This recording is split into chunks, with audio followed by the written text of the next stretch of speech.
Hello, and welcome to a special edition of Up Close on METV.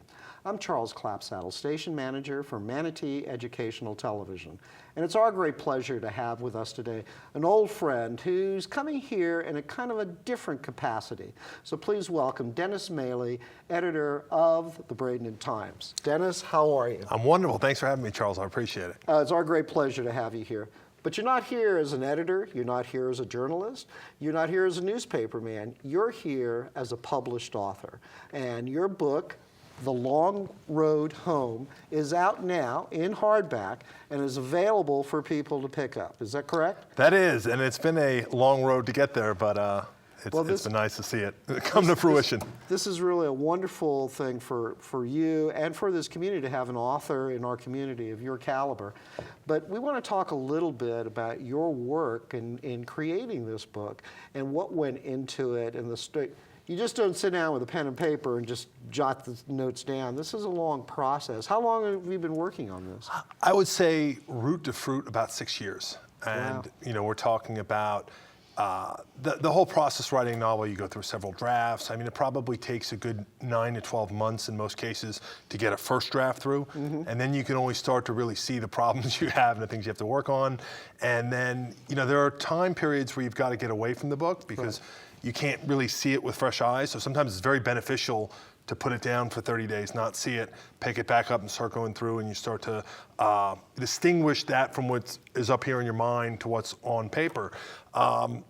Then you go through the process, maybe I guess probably 3 years into it, of starting to try to get interest in publication. Mm-hmm. Unfortunately, in the very beginning of that process was around 2011, 2010, where you had a completely devastated publishing industry, with the financial collapse, and you had a lot of hedge funds and so forth that had bought publishing companies prior. Which were in difficult straits. Yeah, so you had a lot of the bigger houses had moratoriums on first-time authors. Yeah. They weren't even, don't even submit, don't waste your time.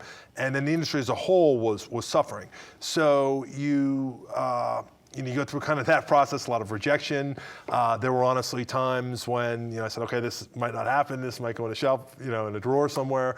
But, it really probably took 5.5 years before that kind of magic moment happened, and somebody finally said, "Hey, we'd like to buy your manuscript." And it's got to be just such a rewarding feeling when you hear that. It is. But the unique thing, and I'd like for you to share with us, if you could, aside from the dedication and perseverance it takes in getting through the book, it's really a unique story. It's a story of a 22-year-old aspiring singer, female singer, who goes on kind of a thing of self-discovery and kind of discovers her biological father.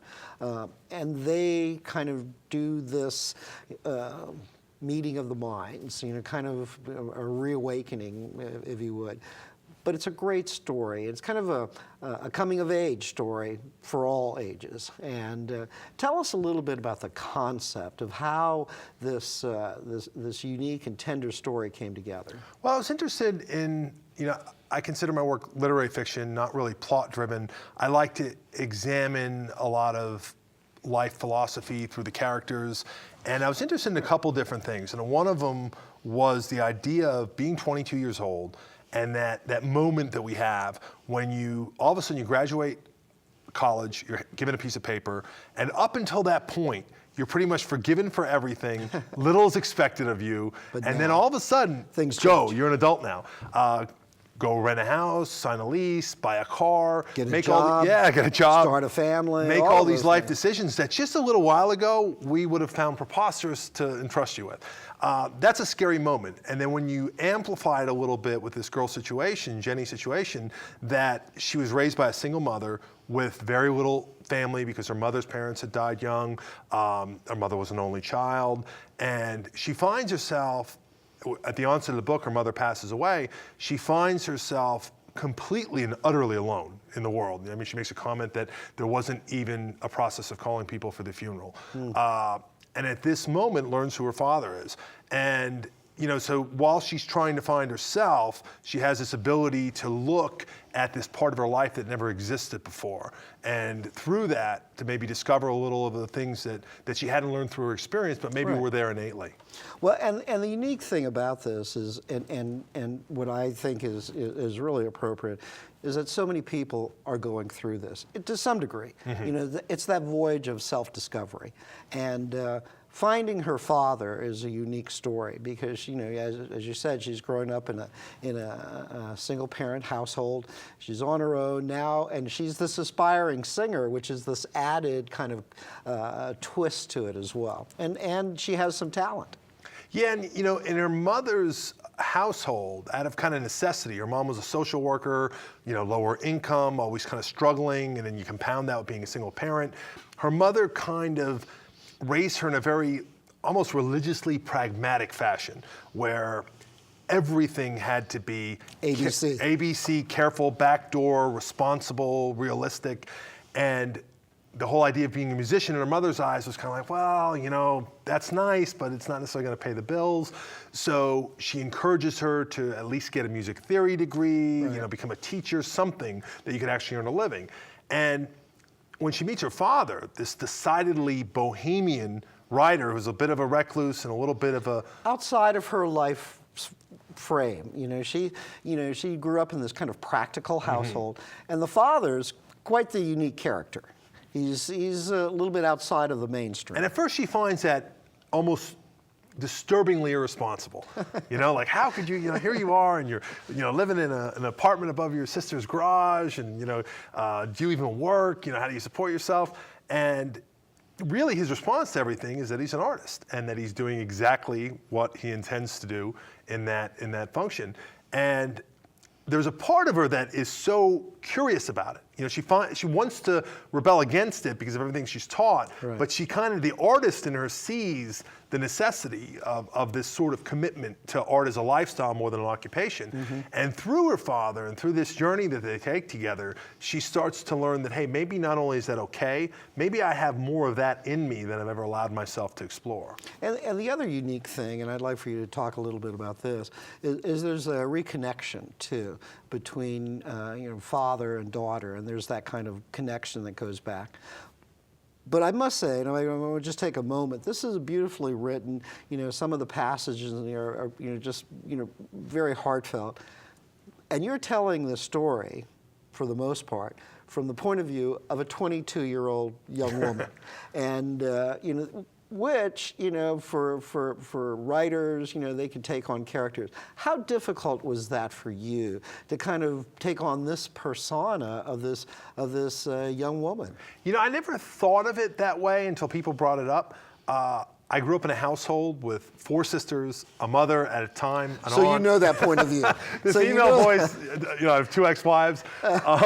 There is a lot of experience to draw from. And I did it several times, have female friends read parts of it and different drafts and stuff to give me feedback, to make sure, am I capturing this in a way a girl would talk about me, maybe something more intimate than I'm familiar with.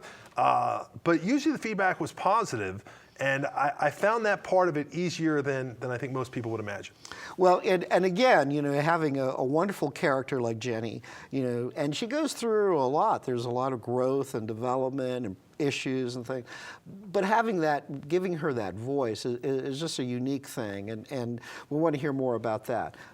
But another unique thing about the book is that you've set it in 2 of the greatest cities in the United States, in Savannah and in New Orleans. And tell us a little bit of why you chose those locales. Savannah, beautiful city, New Orleans, heartbeat of the South. Why did you choose those two cities to be kind of the catalyst for the story? Well, part of it is just what you say, in that they lend themselves very, very well as settings for storytelling, especially if you want to be very visual in your descriptions of the place. And I would suggest that Savannah is really almost a character unto itself in the book. It's so central and integral to the descriptions of what's happening around them. But there are two places I also visit quite often. So I've been to each dozens of times, and I felt very comfortable with the culture, the references, the understanding of the people there. What was pointed out, my book tour opened up last month in Savannah, and what was pointed out to me was none of the main characters are from there, though. And I said, I think, and when I look back, I was like, almost every one of them are from Pennsylvania, not far from where I grew up. Jenny spent most of her life growing up in Colorado Springs, where I also lived for quite some time as a young man after college.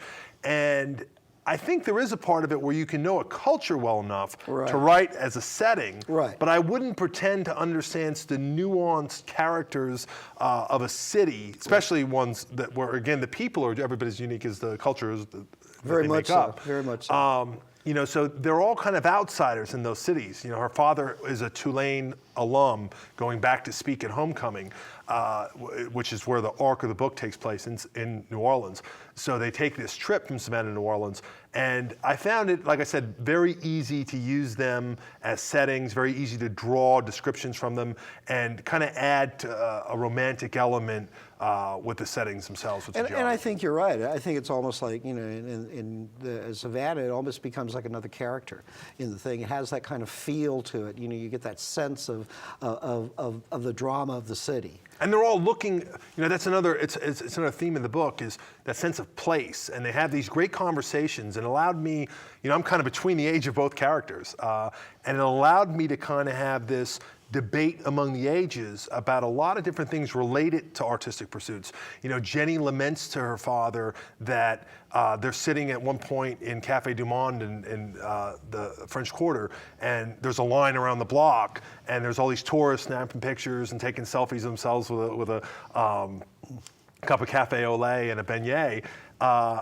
And she says, it seems like everything's museum, that you come to these great cities and all these places, people are lining up to get their picture taken where great stuff used to happen. And she goes, you go up to New York and people are going in to pay $7 for a beer because Bob Dylan played there 40 years ago in Greenwich Village. And it all seems to be a tribute. And she says, what's happening now? She kind of laments that there's not still this sense. And TK, her father, kind of goes into the idea that pockets of poverty have tended to produce art, the greatest artistic communities in our historic culture, for the very reason that an artist can afford to live there. Exactly. And he does talk about even his time in Greenwich Village, when he said, we all kind of congregated there, where he went after Tulane in the story, and we all kind of congregated there, he says, because it was the only place where we can kind of afford to be around other artists. And he said, because art thrives on art, you do get these great, vibrant communities, but then all of a sudden, everybody else wants to rub up against it. And he describes the moment when, the urbanites come in and they knock out the walls and they create their contemporary urban lofts for, $1.2 million.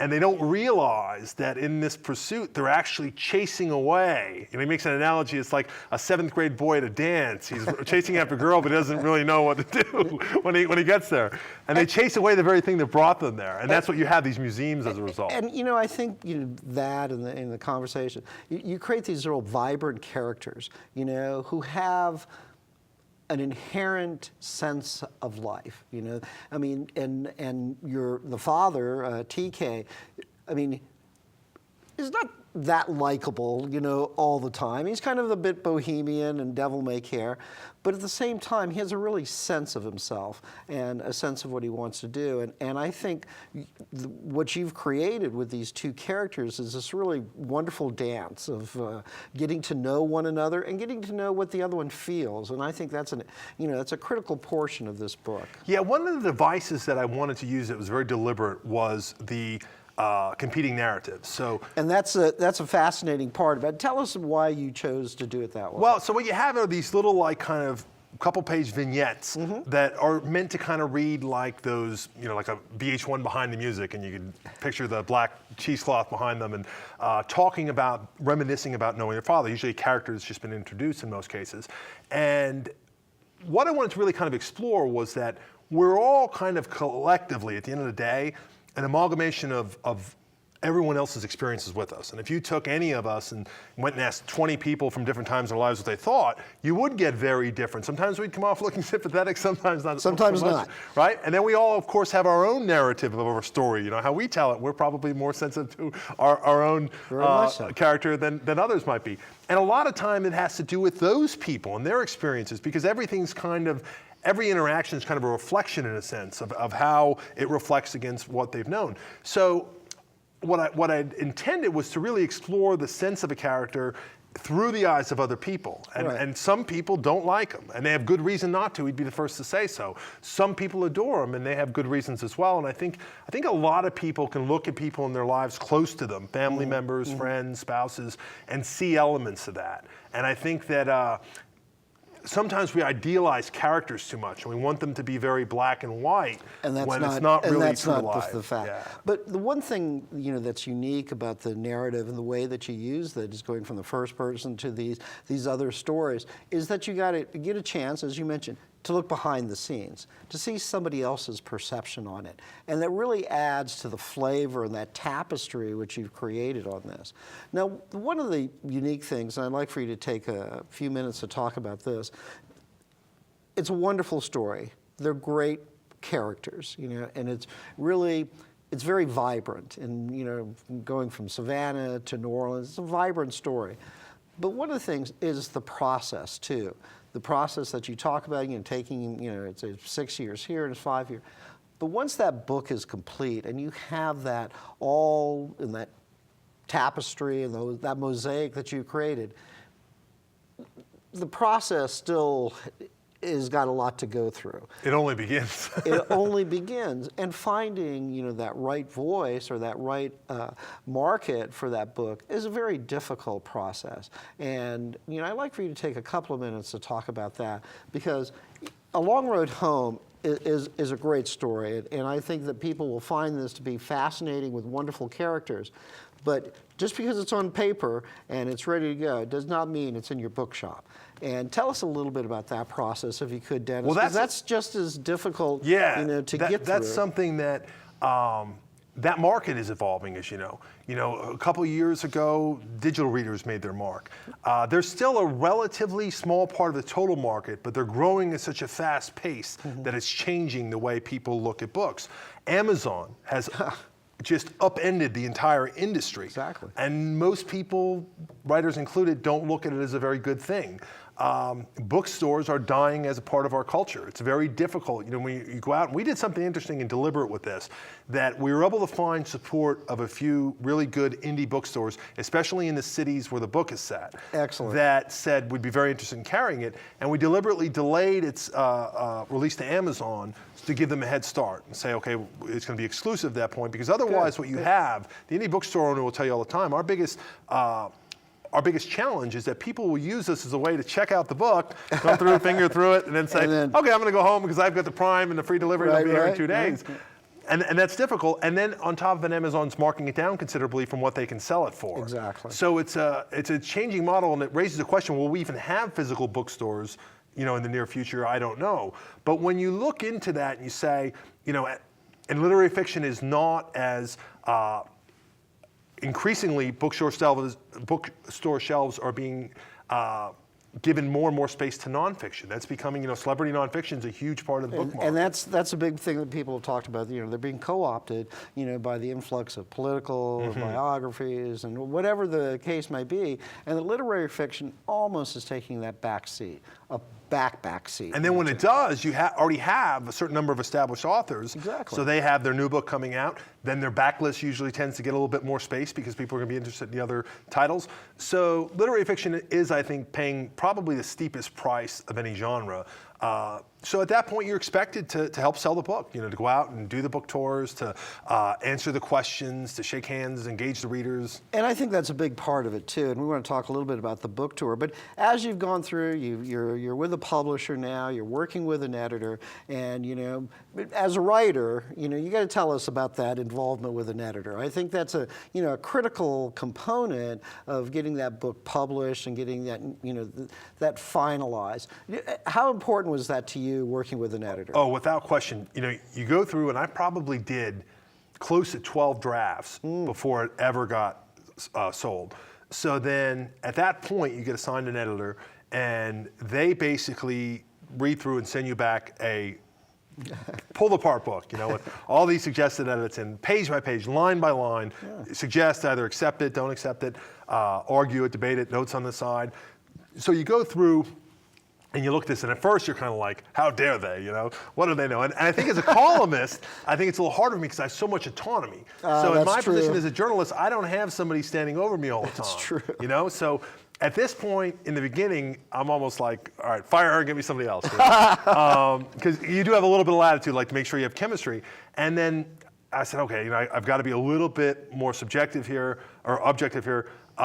Let me read this kind of with fresh eyes. And I started to see a lot of really good suggestions. Some of them are deeply personal. There was one of those vignettes pulled out of the book completely.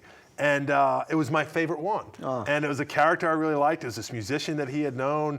They had these great stories. But she goes, I'm going to tell you, honestly, this is some of the best writing in the whole book. This is one of the best characters. It's to the point of almost being three-dimensional, but it doesn't advance the story.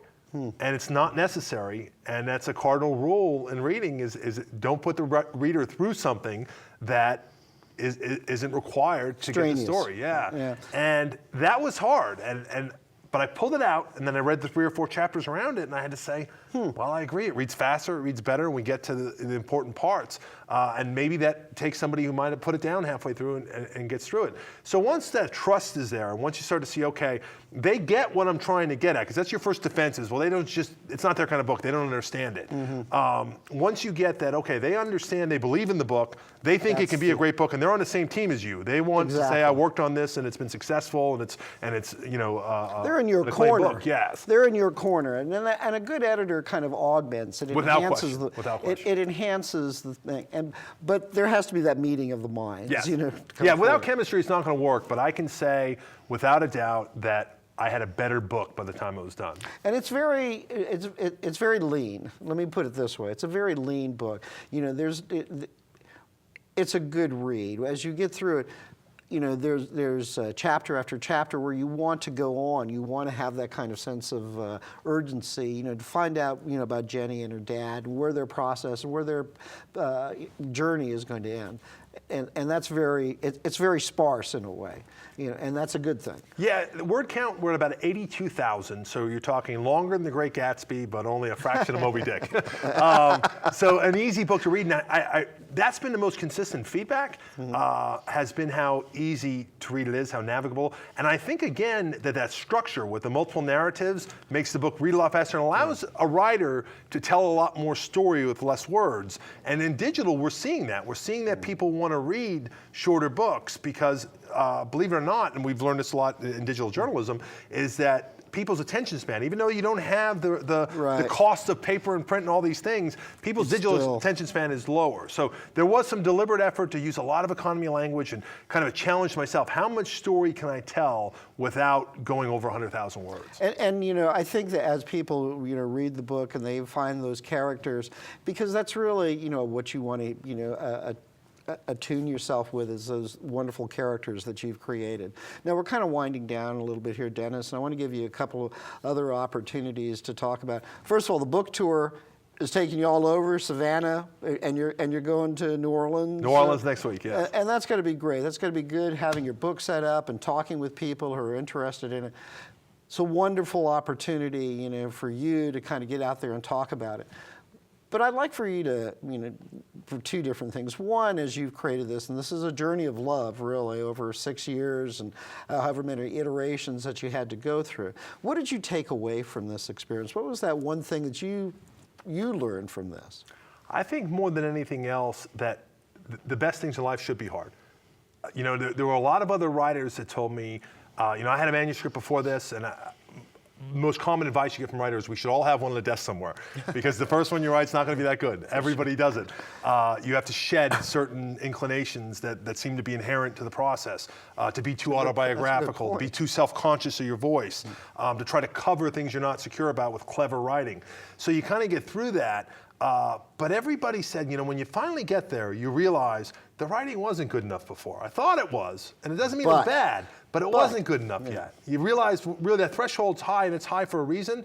And when you finally do that, you know, when you hold it in your hand the first time, right? And then when you walk by a bookstore in a city like Savannah that you love, and a bookstore, you know, like East Shavers I used to go into all the time, and you see it in the, not only in the shelf, you see it in the window, you know? It's got to be a thrill. Yeah, and I think that, you know, what I've learned through my career as an athlete, as a journalist, the best things in life come with a tremendous amount of hard work, struggle, and failure, because if they don't, you usually don't have an appreciation for them that allows you to really, really enjoy it and then make the most of it afterward. Well, for your first effort, I think you've done a really remarkable job, and this is really a book that everyone should pick up and read. It's a great story. It's good for young people. It's good for any type of reader that's one. It is a voyage. It is that coming of age book for all ages, and it really it's a road book too. You get the flavor of these two wonderful cities as well. But what's next for you? You know, and one of the things that we were talking about before, a writer writes, and you know, as a journalist, you write almost every day, and you're a great writer. I enjoy reading your stuff so much in the paper.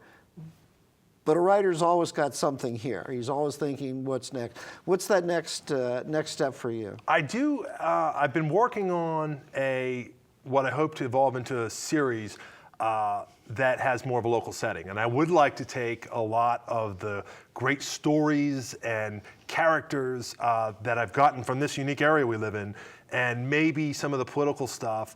And I'm working on a character who's a small-time reporter at an alt weekly, and gets involved in uncovering some political stories and scandals that help me mine the ripped from the headlines, huh? The rich cornucopia of characters that we have in Southwest Florida. Sounds fascinating. You know, Dennis, you know, this is a wonderful book, and I must say, and I want you to tell everyone, you know, it's a wonderful cover here, and as you can see it says, for sale or rent, see your broker for further information. Now tell us a little bit about this cover. This has got a unique story. Yeah, this is actually a photo I took when I was doing some travel writing in Savannah years and years ago, and it's in an alley right off River Street. And it's actually a massive, I mean, it's probably like 9-10 feet, that sign, on a giant brick building. And I took it, and it was really neat. You can see there's like vegetation growing out of the wall and stuff, and it just looked so rustic. And it, to me, said Savannah more than anything else, because the city was so much cobblestone and brick. And so I took this picture, and I played with it, and it actually never ended up getting published. So I own the copyright to it, and I, you know, went to the publisher. I said, this has got to be the cover. And he said, well, you know, we're thinking more graphic design. You know, it's cheaper than doing a high-resolution picture on a dust jacket. And I really went to bat and said, you know, I really think that this cover has to be a part of the book. I think it ties it to the city that it's set. I think it gives it some sort of home. I mean, if you think Savannah, you can't even go into a store without seeing the Midnight in the Garden of Good and Evil Bird Girl picture, right? You can't. So I thought it had the potential to be kind of an iconic image tied to the book. And there was a lot of positive feedback from it, especially in the city when we were there. So I was very happy that they saw it. And that's great. Now, not only does he write, but he also does graphic art on the side. Dennis, I can't tell you, you know, what this means, you know, not only for this community, you know, to have an author of your caliber, you know, publish your first book. Now, this is available online. You know, we're going to put the graphic up now, doublebridgepublishing.com, and people can go there and access it, you know, if they'd like to get a copy. Final word. What do you think? What do you think? Are you happy with this? I am. It's a proud moment, and I dedicate the book to my son in there, because he's probably the only person over the 6 years that never stopped believing it wasn't going to happen. But it's been a great ride. Well, Dennis, first of all, congratulations. I look forward, to reading this completely. I'm going to look forward to reading you as a journalist for many years to come. And when you get that series started on things, you come back and talk to us about that. Absolutely. Because I think you have a great voice and you've got an ear and an eye for things that, really tell a story and, part of that human condition. And again, congratulations on a job well done. And we'll look forward to talking with you again. Thank you, Charles. Thank you, Dennis. And thank you for joining us on the special edition of Up Close on METV. And for copies of Dennis's book, A Long Road Home, please go to the publishing house and see how you can get a copy. Thank you, and we'll see you again next time on Up Close on METV.